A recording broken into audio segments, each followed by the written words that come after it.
এই যে দীর্ঘদিনের বৈষম্য শিকার আমরা হচ্ছি, এর কারণেই আমাদের সরকারি মাধ্যমিক শিক্ষক সমিতি তারা এই কর্মসূচির ডাক দিয়েছে। আমাদের আরেকটা দাবি আছে, সেটা হচ্ছে অ্যাডভান্স ইনক্রিমেন্ট। আমাদের যারা শিক্ষকরা এখানে প্রবেশ করে তারা উচ্চতর শিক্ষাগত যোগ্যতার জন্য অ্যাডভান্স ইনক্রিমেন্ট পায়। এই অ্যাডভান্স ইনক্রিমেন্ট জুডিশিয়ারি এখনও পায়, আমাদের কলেজ শিক্ষকরা পায়, আমাদের ইঞ্জিনিয়াররা পায়, আমাদের স্থপতিরা পায়। কিন্তু দুঃখের বিষয় 2015 সালের পে স্কেলে শুধু মাধ্যমিক শিক্ষকদের, সরকারি মাধ্যমিক শিক্ষকদের এই অ্যাডভান্স ইনক্রিমেন্ট বন্ধ করে দেওয়া হয়েছে। কর্মসূচি চলছে, আমরা কর্মবিরতি পালন করছি, আমাদের কেন্দ্রীয় নেতৃবৃন্দ আছে, তাদের সিদ্ধান্ত আছে। আমরা আপাতত 3 দিনের কর্মসূচি পালন করছি। আজকে হচ্ছে দ্বিতীয় দিন, আমাদের কালকে হচ্ছে শেষ দিন।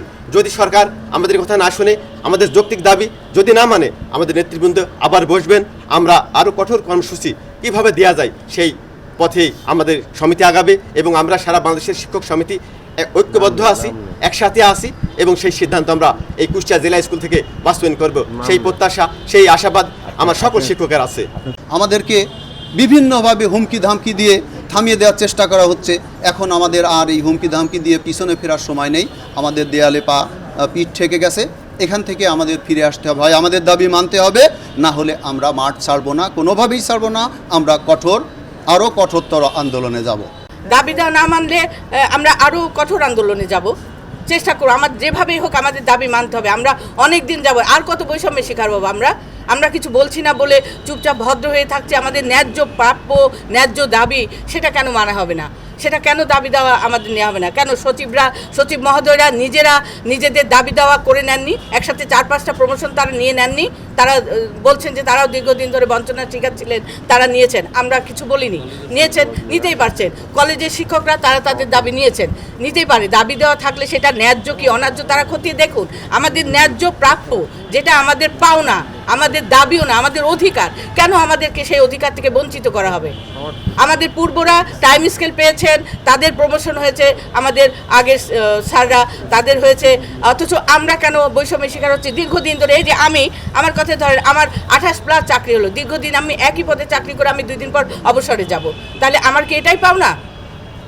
আর এবং আমাদের এই পদগুলো আমার মনে হচ্ছে দেয়া হচ্ছে না, যে অন্য কোনো জায়গা থেকে এসে এই পদগুলো আদায় করা হবে, এই পদগুলোতে বসবে। তো যার জন্য আমাদেরকে এইভাবে কালক্ষেপণ করা হচ্ছে, ধীরে ধীরে কালক্ষেপণ করে দেখা যাচ্ছে কলেজ বা বিভিন্ন প্রজেক্টের লোকজন এসে এই চেয়ারগুলো দখল করবে। কেন? আমাদের যে দাবি দেওয়া আছে 4টা দাবি, আমাদের এগুলো পূরণ করতে হবে, নইলে আমরা মাঠ ছাড়বো না। আমরা আমাদের কর্মসূচি আরও ভবিষ্যতে আমাদের নেতৃবৃন্দের সাথে, কেন্দ্রীয় নেতৃবৃন্দের সাথে আলাপ আলোচনা করে আমরা আরও কঠোর আন্দোলনে যাওয়ার চিন্তা করছি। তো 4টা দাবির মধ্যে 3টা দাবি যেগুলো আসলে আমাদের দাবি না, সেগুলো আমাদের অধিকার। কারণ অগ্রিম ইনক্রিমেন্ট এটা কিন্তু 1973, 1977, 1980 এবং 2004 সালের ল অনুযায়ী এটা প্রাপ্য, যে অ্যাডভান্স ইনক্রিমেন্ট হবে যদি বিএড অথবা এমএড থাকে তাহলে 1টা, আর মাস্টার্সে যদি ফার্স্ট ক্লাস থাকে তাহলে 2টা, সেকেন্ড ক্লাস থাকলে 1টা। এটা কিন্তু প্রাপ্য, এটা কোনো দাবি না। দ্বিতীয়ত টাইম স্কেল, যারা আমাদের সিনিয়র শিক্ষক আছেন ওটা ওনাদের প্রাপ্য, কারণ একটা চাকরি বিধি অনুযায়ী ওনারা বিধি দেখে যোগদান করেছেন যে 8 বছর পরে ওনারা টাইম স্কেল পাবেন, অথচ এটা তারা পাচ্ছেন না। এবার আসি প্রমোশন।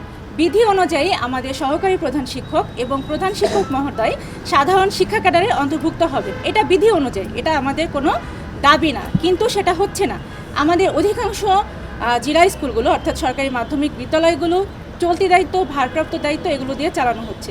এছাড়া আমাদের যে উপজেলা মাধ্যমিক অফিসার আছেন সেটাও আমাদের সহকারী শিক্ষকগণের মধ্য থেকেই হওয়ার কথা 7 বছর পর অটোমেটিকলি, সেগুলো কারা চালাচ্ছেন? আপনারা খোঁজ নিয়ে দেখবেন, সেগুলো চালাচ্ছেন বিভিন্ন প্রজেক্টের যারা আছেন তারা।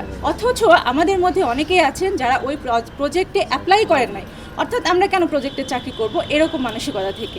সো এই পদগুলো কেন আমরা বঞ্চিত? এবার আসি নবম গ্রেড নিয়ে। এখন প্রথমত আমাদের অনেকেই বলছেন যে নবম গ্রেডটা অন্যায্য, কেন আমরা চাচ্ছি?